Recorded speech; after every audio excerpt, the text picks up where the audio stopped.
பகுதி நீதிமொழிகள் 2ஆம் அதிகாரம் 1ஆம் வசனம் முதல் 11ஆம் வசனம் வரைக்கும்.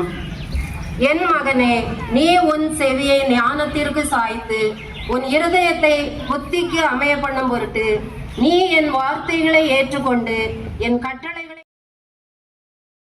தக்கா பள்ளியில் 2005ஆம் ஆண்டில் படித்து பள்ளி படிப்பை முடித்து இன்று பல்வேறு நிலைகளில் உயர்ந்திருக்கும் கணித பிரிவு மாணவர்களின் முயற்சியால் நம் பள்ளி மாணவ மாணவிகளுக்கு மின்விசிறி வசதி செய்தும் கொடுக்கும் நோக்கோடு சோலர் சிஸ்டம் அமைக்கும் பணிகள் இன்று முதல் ஆரம்பமானது.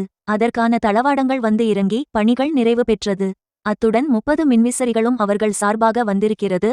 அந்த முயற்சியினை எடுத்த 2005 கணித பிரிவு முன்னாள் மாணவர்களை அன்புடன் முன்னாள் மாணவ மாணவியர் சார்பாக பயின்றோர் கழகத்தின் சார்பாக பள்ளியின் சார்பாக வாழ்த்துகிறோம். இதன் துவக்க விழா ஜூலை மாதம் 30ஆம் தேதி காலை 9 மணிக்கு பள்ளியின் தலைமை ஆசிரியை மற்றும் பண்ணைவிளை சேகரகுரு அருதிரு ஜான் வெஸ்லி அவர்கள் தலைமையில் நடைபெற்றது. இதில் முன்னாள் மாணாக்காகள் மற்றும் திரு சிவக்குமார், திரு தேவசகாயம் ஆகியோருடன் பள்ளி ஆசிரியாகள் பெருமக்கள் பள்ளி மாணாக்காகள் கலந்து கொண்டனர். இதனை திரு ஜேக்சன் ஆசிரியா அவர்கள் சிறப்பாக ஒழுங்கு செய்திருந்தார்கள். இதனை செய்து கொடுத்த முன்னாள் மாணாக்கருக்கு நன்றி.